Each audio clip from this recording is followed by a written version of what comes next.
Intindihin mo na lang ako kasi meron akong pinagdaanan eh.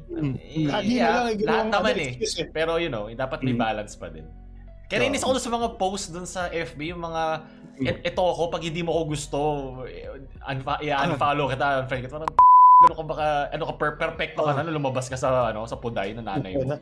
Hindi ka ba nag-grow? Yes. Yung pa isang line na mahirap din eh. So, eto ako, respetuhin mo ako, respetuhin mo ako, kilala mo akong ganito, gusto mo akong ganito. So, okay ba yun? At the same time, okay ba na nakilala mo siyang ganito, pero babaguhin mo rin siya?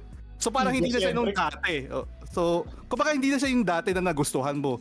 Paano ba yung mga ganong Paano ba nag-grow sila? Kaya nga may mga relasyon that you grow apart.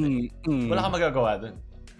Yung dati mo nung naging college kayo tapos tumanda ka, hindi na kayo gano'n. Wala kang magagawa. You grew apart. Parang best friends, diba? Best friends or friends mo dati, you grew apart.